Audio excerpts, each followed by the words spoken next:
Hello，大家好，我係思怡。咁咧喺呢一集入邊咧，就會同大家分享一個咧相對咧會比較無痕啲嘅，即係冇痕跡嘅環狀起針嘅方法啦。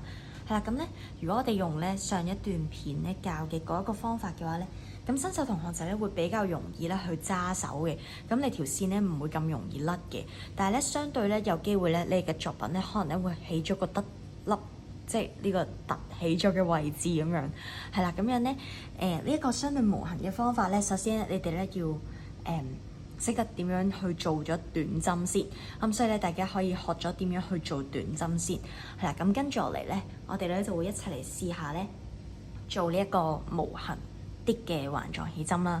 咁其實咧亦都係比較傳統一啲，或者日本書咧會建議大家咧，即係佢後邊咧嗰個針法點樣做嘅嗰個頁數嘅時候咧，會建議大家用嘅方法嚟嘅。咁首先咧，我哋咧就拎住個線頭啦，一樣咧，我哋都做個提線先，但係今次咧唔需要做起針嘅。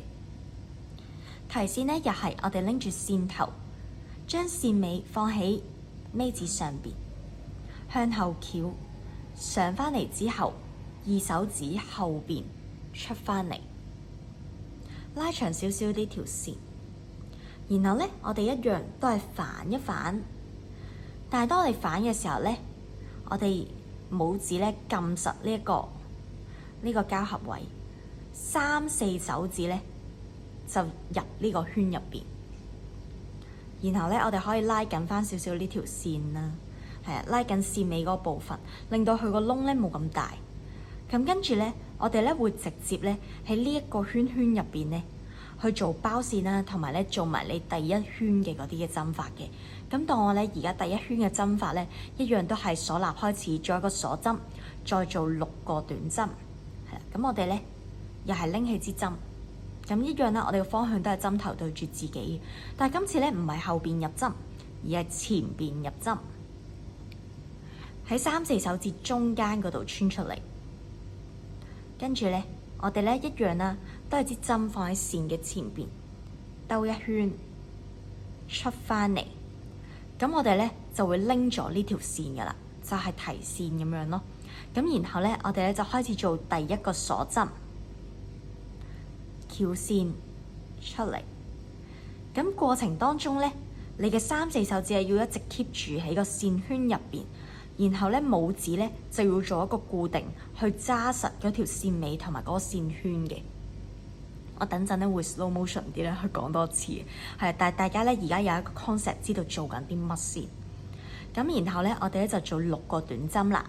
咁一樣咧，我哋喺3、4手指中間穿出嚟，勾線出嚟，有2個圈圈，翹線過2圈。咁呢個咧會係我哋嘅第一針，一個 V 字。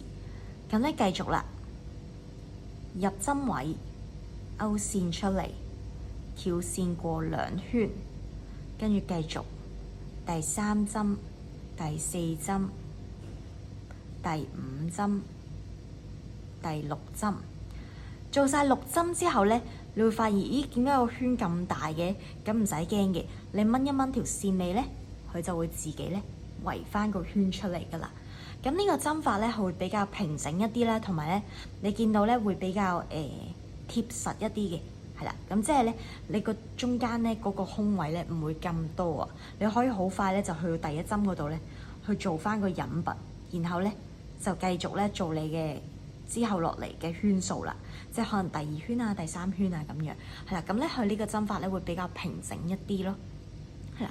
咁我哋而家咧嚟試多一次咧呢個無痕嘅點做。一開始咧，我哋一樣都係做一個提線先嘅，又係攤大手板，線尾放喺尾指上邊，向後翹一圈，上翻嚟之後，二手指後邊出翻嚟。哎呀，可以拉長少少條線。到你做熟嘅時候咧，你就唔需要拉好長，但係我驚咧，你而家一陣甩咗條線，係啦。咁跟住咧，我哋反一反呢個圈圈，然後咧今次唔做起針啦，而係拇指撳實嗰個交合位，3、4手指套入個圈入邊，呢個圈咧，如果太大嘅話咧，可以拉緊條線尾，係啦，咁樣。跟住我哋拎起支針，針頭對住自己，喺前邊篤去後邊，針頭放喺線嘅前邊兜一圈出返嚟。跟住咧，我哋咧就可以正常做鎖納同埋咧個6個短針啦。一個鎖針，然後開始做第一個短針，3、4手指中間穿出去，勾線，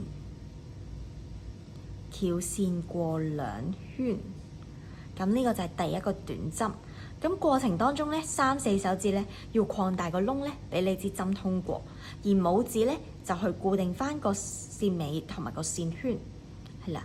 咁所以其實咧喺途中咧，你已經做埋個包線尾嘅工作㗎啦，係啦。因為咧你個線尾咧唔會揈出去嘅，而係一直撳住咗嘅。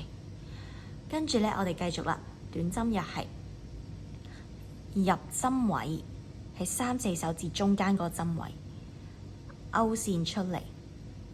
翹線過2圈，入針位，勾線，翹線過2圈。咁如果中途咧，你覺得真係太大啦，好辛苦喎，咁你可以拉少少嗰條線尾先，係啦。咁咧一樣都係咧，繼續咧3、4手指托住，拇指咧撳實嘅。咁跟住繼續做短針咯。咁我當而家做咗6個短針咁樣啦，咁跟住咧，當我拉緊線尾嘅時候咧，佢就會咧自然咁過翻嚟呢度，你就可以揾翻你嘅第一針噶啦。咁咧，如果你做鎖納嘅話咧，又係做一個引拔，咁你嘅第一圈咧係已經完成咗啦。咁所以咧，你就唔會做咗之前嗰4個鎖針啊，嗰啲先再入針位啊嗰啲，而係今次咧，你反一反條線圈之後咧，就直接做第一圈嘅東西噶啦。好，咁咧希望大家聽得明白我呢段片講緊啲乜啦。係咁，首先咧，大家喺做呢個之前咧，記住咧要熟練咗一啲短針啊或者基本針法先，係啦。咁跟住咧，因為咧你一嚟咧就已經係即刻做嗰個針法，即係第一圈嘅嗰啲針法噶啦。好，咁今集嘅分享呢就嚟到呢度啦，好啦，拜拜。